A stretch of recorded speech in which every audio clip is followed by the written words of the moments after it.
Algeria! C'est temps d'apprendre géographie. Wow. Mes amis, aujourd'hui, mon ami Bachir et moi vous présenterons notre pays, Algérie. Tu es prêt, Bachir? Nous le raconterons plus tard. Alors, l'Algérie. Aujourd'hui, nous aborderons 5 sujets différents. La langue, l'influence, la culture, les comparaisons entre pays et les expressions idiomatiques. Donc, nous commençons avec la langue. Comme les autres pays, l'Algérie a 2 langues officielles. Les 2 langues sont l'arabe standard moderne et le tamazight. Le tamazout. Tamazirt. Oui, c'est là, tamazirt. Donc, comment est-ce qu'ils utilisaient ces langues? Alors, l'arabie est la langue la plus parlée dans le pays et elle est utilisée dans les conversations et les interactions quotidiennes et il est enseigné à les écoles. Le français est principalement utilisé pour les médias et l'éducation et le tamazirt est une langue ancienne qui a été créée plus que 2500 années avant et il est aussi utilisé pour les interactions quotidiennes, mais il n'était pas enseigné dans des écoles. Comme vous pouvez voir dans le chart ici, seulement 33% de la population parle le français. Je pensais que plus doivent parler le français. Let's shoot for 40! De plus, 73% de la population parlait l'arabie standard moderne et 23% de le pays parle le tamazirt, ou il est aussi appelé le berbère. Maintenant, qui a influencé tous ces langages? Voyons, à toi Bash. Alors l'influence. Au cours des nombreuses années depuis la création de l'Algérie, en 202 avant GC, ils ont été colonisés par plus de 3 pays et ont eu 6 empires différents.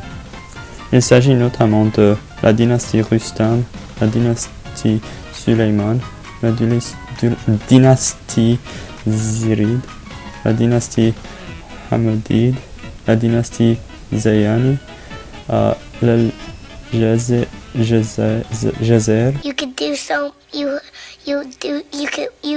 want. L'émirat d'Abdelkader et enfin l'occupation française de 1830. Les Français, malgré l'effort du gouvernement pour supprimer le français, celui n'a jamais cessé d'être la langue utilisée par le gouvernement et les écoles et les choses comme officielles, je pense. Et l'Algérie est le 2e pays francophone au monde en termes de locuteurs.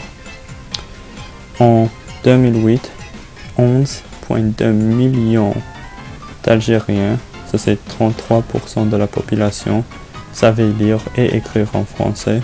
Alors c'est un grand pourcentage.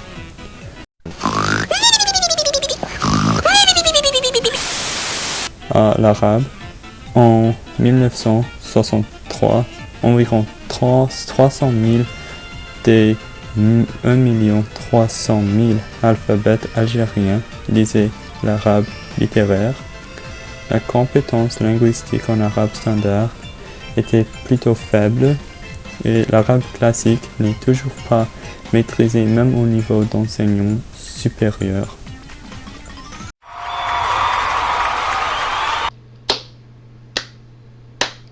Très bien Bachir. Maintenant, à le moment que vous avez entendu. La culture! La culture! Nous parlons de la culture de l'Algérie. On commence avec la géographie. Donc, la géographie d'Algérie est un peu comme l'une de Maroc, de Libye et des autres pays nord-africains. Ils ont beaucoup de ruines romanes et il y a beaucoup de déserts.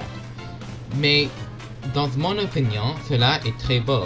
Mais ce n'est pas comme le Bahamas et le Grèce et les autres pays comme cela où il y a des mers très beaux et il y a des plages. Non, c'est plus comme une place où les touristes allaient et ils veulent prendre des photos et c'est très bon. Stop the cap. Oh, la nourriture, c'est très bon là-bas. J'aime le couscous, très. C'est une de mes nourritures plus préférées. J'aime le avec le viande et les légumes. Et là-bas, ils utilisaient cela.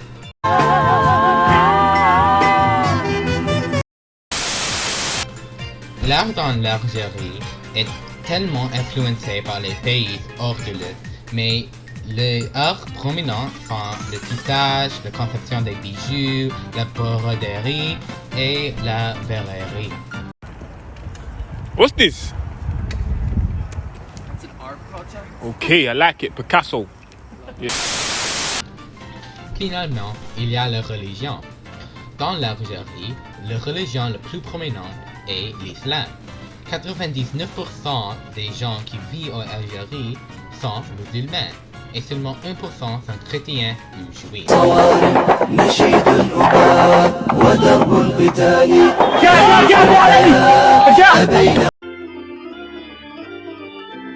Voici un peu à propos de la vie quotidienne en Algérie. Là-bas, pour les vêtements, les femmes couvrent tout le corps quand ils sont dehors. Avec l'éducation, c'est mandatoire et c'est gratuit à l'âge de 6 et pour les prochaines 9 années qui viennent après. Les traditions de l'art est l'un des musulmans comme l'Eid, le Ramadan, le Maouli qui est le fête du prophète et il y a aussi des fêtes nationales comme le jour d'indépendance qui est le 5 juillet. Comparaison. Le Maroc, c'est mon culture. La culture marocaine est très semblable à la culture algérienne. Ils sont à côté, l'un à l'autre. Alors ça fait du sens. Les deux pays, ils parlent l'arabe et le français et quelques autres langues étrangères, un peu d'anglais. Le Maroc parle plus de berbère que l'Algérie. Les religions sont aussi les mêmes. 99% de la population des deux pays sont des musulmans et le reste sont des chrétiens et les juifs. Et ils mangent les mêmes nourritures comme le couscous et le tagine. Et les habitudes sont aussi les mêmes parce que la religion musulmane est comme règle les habitudes de la vie quotidienne.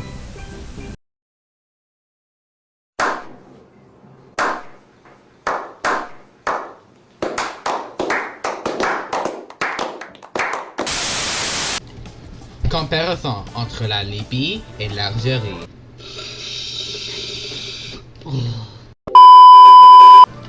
Une similarité entre l'Algérie et la Libye est que les deux sont des pays arabes, ce que veut dire que la première langue est arabe. Mais l'Algérie était colonisée par les Français et la Libye était colonisée par les Italiens. Et ça c'est pourquoi ils parlent le français en Algérie et aussi le Maroc et ils parlent l'italien en la Libye. Mais quand il vient à la religion, 99% de l'Algérie est musulman, mais seulement 97% de la Libye est musulman. Et quand il vient à la nourriture, les deux aiment le couscous très, mais au la Libye, nous avons aussi une nourriture qui s'appelle le magrouze. I'm Les expressions idiomatiques. Oh, brother, this guy stinks!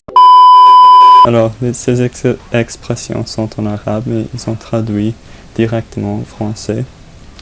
Alors, le premier est « Soyez patient, la clé de John ». Et ça veut dire « La passion est la clé du paradis ». C'est pas la même chose, mais oui. Le deuxième est « Le secret du dragon ». Tu le connais, Alvin. Ce que ça veut dire, c'est un secret pour deux bientôt un secret pour personne. Alors ça veut dire, si tu commences à dire, oh je vais partager ce secret avec cette personne et puis cette personne, tu trouveras que ce n'est pas un secret tout non plus. C'est devenu comme tout le monde le sait. Troisième est une main qui me tombe vaut mieux qu'une main qui tire. Et ça veut dire que la main qui donne est meilleure que la main qui reçoit. Comme si tu donnes l'argent, c'est bon, plus bon que recevoir de l'argent. Quatrième est votre amant est celui qui vous a partagé dans la joie ou la lora. Et ça veut dire un ami est quelqu'un qui partage votre bonheur et vos peines. Alors pas seulement quelqu'un qui est avec vous quand tu es heureux, mais il partage votre émotion négative aussi.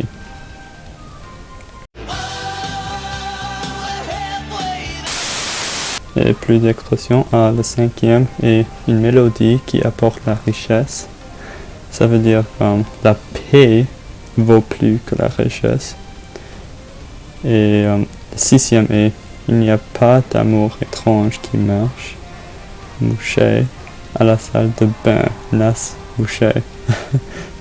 Oui, ça ne fait pas de sens. Mais ça veut dire le corbeau a voulu imiter la marche du pigeon et a oublié la sienne.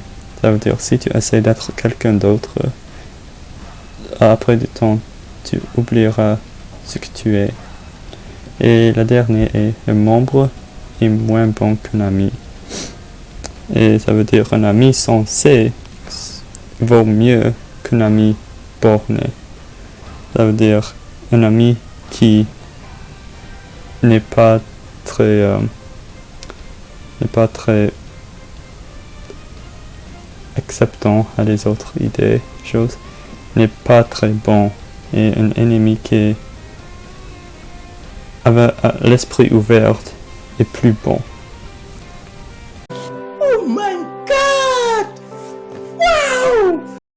Job's done.